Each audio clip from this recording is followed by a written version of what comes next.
Hello, Mark here again, and I'm going to be talking about a wrestling book this time. Here we are, Backlund, from All-American Boy to Professional Wrestling's World Champion. So I'm going to first of all show you the short explainer video, and then I'll come back with my findings on the book. Here we go.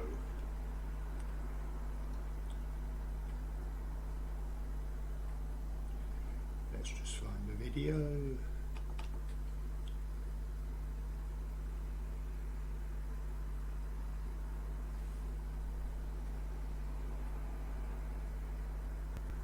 Hey there, wrestling fans. Today we have a special treat for all you grappling aficionados. We'll be diving into the pages of an incredible autobiography that chronicles the life and career of one of wrestling's most iconic figures. That's right, we're talking about a book on the legendary Backlund, from All-American Boy to Professional Wrestling's World Champion. In the first pages of the book, Bob takes us back to his roots in Princeton, Minnesota. We learn about his upbringing in a tight-knit family and how his passion for amateur wrestling was sparked at an early age. Later the story takes us on an exhilarating ride through Bob's entry into the world of professional wrestling. We witness his early matches, his encounters with established superstars, and the hurdles he overcame to make a name for himself in the wrestling business. Later in the book, we get a glimpse into Bob's life outside of professional wrestling. From his personal triumphs to his struggles, he shares intimate moments that provide a deeper understanding of the man behind the persona. It's a testament to the resilience and determination that made him an inspiration to millions. This book on Bob Backlund is an absolute must-read for any wrestling fan who wants to gain insights into the life of a true legend.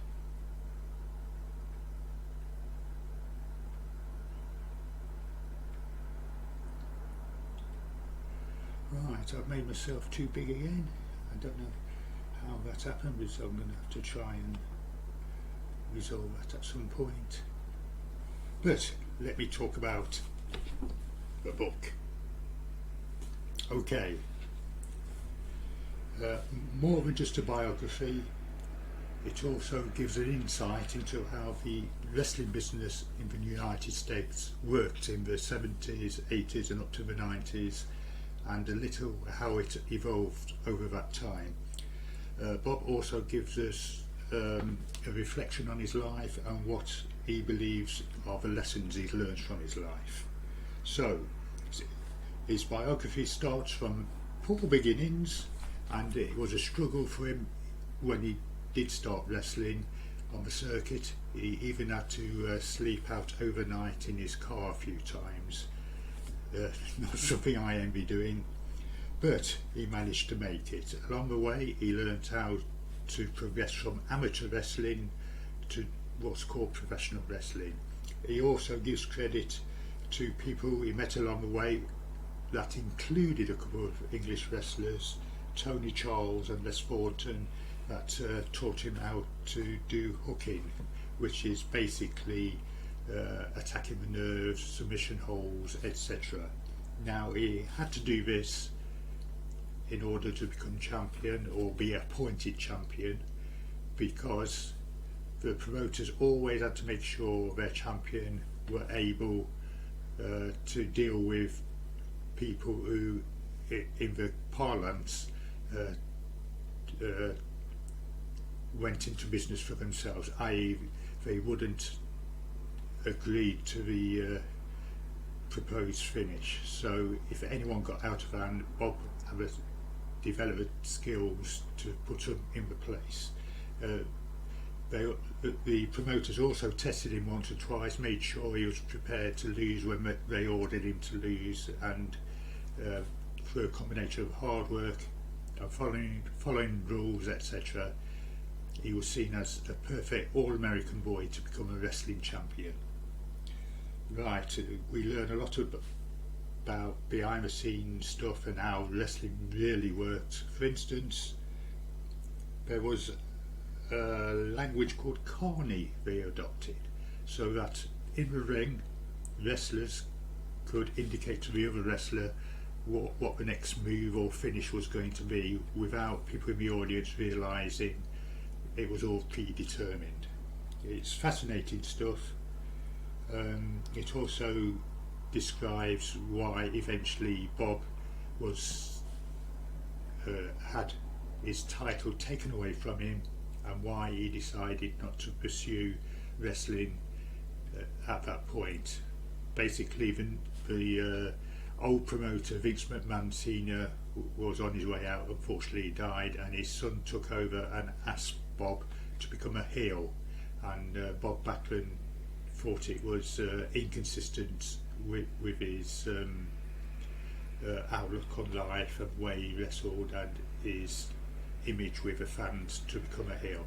Funnily enough, it also describes his comeback in the 90s when he felt able to project his real personality as part of a heel personality. The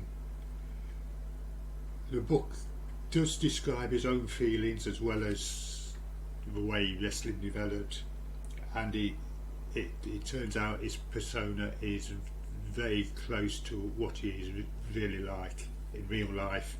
He's very much anti-drugs, and that's partly because he's seen how it's destroyed many good athletes in the business.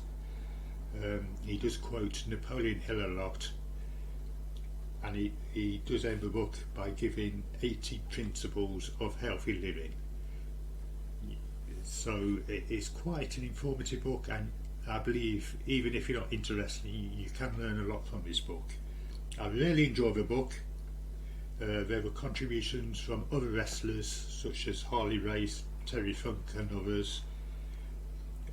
If there is a slight criticism, it's for people who are not into wrestling, you may find some of the book goes too much into details of particular fights he had, but apart from that, it was a really good read. I think non-fans will enjoy it the same as dedicated wrestling fans, and it tells of a business which has now become completely different.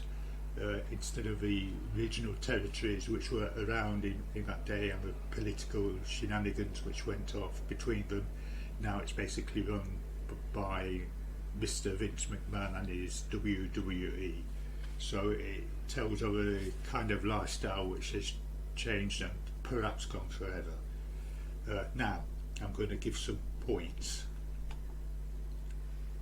if I can get rid of this big video.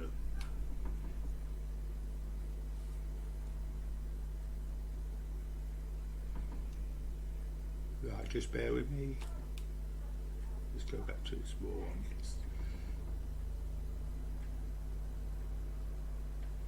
Okay, so let's move this out of the way, my little. Right, so readability, as I mentioned, I loved reading the book. You will love reading this as well. There's a small downside in that some of the layout blocks are not quite as they should be, so I've got to mark it down just a bit on that, so I'm going to give it 8.4.